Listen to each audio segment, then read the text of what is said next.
നമസ്കാരം. Indian cricket ടീമിന്റെ മുഖ്യ പരിശീലക സ്ഥാനം ഗൗതം ഗംഭീർ ഏറ്റെടുക്കാൻ പോവുകയാണ് എന്നുള്ള കാര്യം ഏതാണ്ട് ഉറപ്പായിരിക്കുകയാണ്. നിലവിൽ ഗംഭീർ മാത്രമാണ് ഇന്ത്യയുടെ പരിശീലക സ്ഥാനത്തേക്ക് അപേക്ഷ നൽകിയിരിക്കുന്നത്. അതുകൊണ്ട് തന്നെ ഗംഭീർ തന്നെയാകും ഇന്ത്യയുടെ അടുത്ത പരിശീലകൻ. ഈ ഒരു T20 ലോകകപ്പ് കഴിഞ്ഞതിന് പിന്നാലെ ഈ മാസം അവസാനത്തോടെയായിരിക്കും ഗംഭീർ ഒരു പക്ഷേ സ്ഥാനം ഏറ്റെടുത്തേക്കുക. കൊൽക്കത്ത നൈറ്റ് റൈഡേഴ്സിന്റെ ഉപദേഷ്ടാവ് റോൾ ഉപേക്ഷിച്ചാണ് ഗംഭീർ മുഖ്യ പരിശീലകനാവുന്നത്. ഇന്ത്യൻ ടീമിലേക്ക് വരാൻ ഗംഭീർ ചില നിർദ്ദേശങ്ങൾ മുന്നോട്ട് വച്ചിട്ടുണ്ട് എന്നാണ് വിവരം. അതിലൊന്ന് നിലവിലെ പരിശീലക സംഘത്തെ പൊളിച്ചെഴുതുക എന്നതാണ്. രാഹുൽ ദ്രാവിഡിനൊപ്പം പരിശീലക സംഘത്തിൽ ഉണ്ടായിരുന്നവരെ എല്ലാം മാറ്റണമെന്ന് ഗംഭീർ ആവശ്യപ്പെട്ടു എന്നാണ് ലഭിക്കുന്ന വിവരം. അങ്ങനെ വരുമ്പോൾ ഗംഭീറിന് താല്പര്യമുള്ളവരെ പരിശീലക സംഘത്തിലേക്ക് കൊണ്ടുവരാൻ സാധിക്കും. BCCI ഈ ഒരു മാറ്റത്തിന് സമ്മതിച്ചു എന്നാണ് വിവരം. ഗംഭീറിനൊപ്പം പരിശീലക സംഘത്തിലേക്ക് ആരൊക്കെയാകും എത്തുക എന്നതാണ് ഇനി കാത്തിരുന്ന് കാണേണ്ടത്.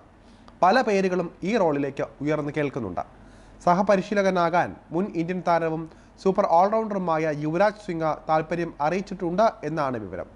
യുവരാജ് സിംഗ് ഇന്ത്യയുടെ ലോകകപ്പ് ഹീറോയാണ്. 2007 T20 ലോകകപ്പും 2011 ഏകദിന ലോകകപ്പും ഇന്ത്യ നേടിയപ്പോൾ നിർണായക പ്രകടനത്തോടെ യുവരാജ് കസറിയിരുന്നു. ബാറ്റ് കൊണ്ട് മാത്രമല്ല പന്ത് കൊണ്ടും മത്സരഫലത്തെ മാറ്റിമറിക്കാൻ കഴിവുള്ള താരമായിരുന്നു യുവരാജ്. അർബുദത്തെ പൊരുതി തോൽപ്പിച്ച താരം കൂടിയാണ് അദ്ദേഹം. അതുകൊണ്ട് തന്നെ യുവരാജിൻ്റെ വരവ് എല്ലാ താരങ്ങൾക്കും വലിയ പ്രചോദനം തന്നെയായിരിക്കും. യുവരാജും ഗംഭീറും അടുത്ത സുഹൃത്ത് ബന്ധമുള്ളവർ കൂടിയാണ്. രണ്ടുപേരും ലോകകപ്പിലടക്കം ഒരുമിച്ച് കളിച്ചവരാണ്. അതുകൊണ്ട് തന്നെ യുവരാജ് എത്തിയാൽ ഗംഭീറിന് അത് വലിയ താല്പര്യമായിരിക്കും ഉണ്ടാവുക. യുവരാജ് നേരത്തെ തന്നെ ഇന്ത്യയുടെ പരിശീലക സംഘത്തിൻ്റെ ഭാഗമാകാൻ താല്പര്യം അറിയിച്ചിട്ടുള്ള വ്യക്തിയാണ്. എന്നാൽ ഇന്ത്യ പരിഗണിച്ചിരുന്നില്ല. ഇപ്പോൾ ഗംഭീർ തൻ്റെ സഹപരിശീലകരെ തീരുമാനിക്കുമെന്ന നിലപാടിലേക്ക് എത്തിയതിനാൽ തന്നെ യുവരാജിനെ പരിഗണിക്കാനുള്ള സാധ്യത തള്ളിക്കളയാനാകില്ല. മുഹമ്മദ് കൈഫിൻ്റെ പേരും ഉയർന്നു കേൾക്കുന്നുണ്ട്. നേരത്തെ ഡൽഹി ക്യാപിറ്റൽസിൻ്റെ സഹപരിശീലകനായി കൈഫ് പ്രവർത്തിച്ചിട്ടുണ്ട്. ഗംഭീറുമായി വലിയ അടുപ്പമുള്ളയാളാണ് കൈഫെന്ന് പറയാനാകില്ല.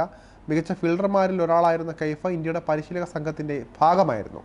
അതുകൊണ്ട് തന്നെ അദ്ദേഹത്തിൻ്റെ വരവ് ടീമിന് ഗുണം ചെയ്തേക്കും. എന്നാൽ ഇക്കാര്യത്തിൽ ഗംഭീറിൻ്റെ നിലപാടാണ് നിർണായകമാവുക. KKRൻ്റെ പരിശീലകരിൽ ഒരാളായ അഭിഷേക് ശർമ്മയെ കൊണ്ടുവരാൻ ഗംഭീർ ഇടപെടുന്നുണ്ടെന്നും റിപ്പോർട്ടുകളുണ്ട്. എന്തായാലും തൻ്റേതായ രീതിയിൽ ഇന്ത്യൻ ടീമിൽ അടിമുടി മാറ്റം വരുത്താനുള്ള നീക്കമാണ് ഗംഭീർ ഇപ്പോൾ നടത്തുന്നത്. തൻ്റെ ഇഷ്ടക്കാരെ ടീമിലെത്തിക്കാൻ ഗംഭീറിന് BCCI അനുമതി നൽകിയിട്ടുണ്ടെന്നായാലും അതുകൊണ്ട് തന്നെ ആരെയൊക്കെ ആകും ഗംഭീർ പരിഗണിക്കുക എന്നത് കാത്തിരുന്ന് തന്നെ കണ്ടറിയേണ്ട കാര്യമാണ്. കർക്കശ സ്വഭാവക്കാരനാണ് ഗംഭീർ. കയർക്കുന്നവരോട് അതേ രീതിയിൽ മറുപടി നൽകാൻ ഗംഭീർ മടിക്കാറില്ല. ഇന്ത്യയുടെ പരിശീലകനാകുമ്പോൾ ഗംഭീറിന് മുന്നിലുള്ള പ്രധാന വെല്ലുവിളി സീനിയേഴ്സിനെ എങ്ങനെ പരിഗണിക്കണം എന്നതാണ്. വിരാട് കോഹ്ലിയും ഗംഭീറും തമ്മിൽ നേരത്തെ തന്നെ കുറച്ച് ഉടക്കൊക്കെ ഉള്ളതാണ്. IPLനിടെ പലതവണ ഇവർ നേർക്കുനേർ ഏറ്റുമുട്ടിയിട്ടുമുണ്ട്. അതുകൊണ്ട് തന്നെ ഇന്ത്യൻ ടീമിനുള്ളിലെ ഇവരുടെ ബന്ധം എങ്ങനെയാകുമെന്നതാണ് എല്ലാവരും ഉറ്റുനോക്കുന്നത്.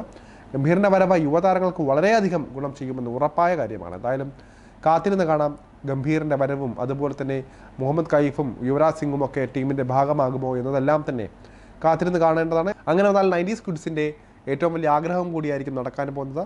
ഗംഭീറും യുവരാജും കെയ്ഫും എല്ലാം ചേർന്നാൽ അത് ഇന്ത്യൻ ടീമിൻ്റെ ശക്തി കൂടുതൽ മെച്ചപ്പെടുത്തുമെന്ന് തന്നെ പ്രതീക്ഷിക്കേണ്ട ഒരു കാര്യം കൂടിയാണ്.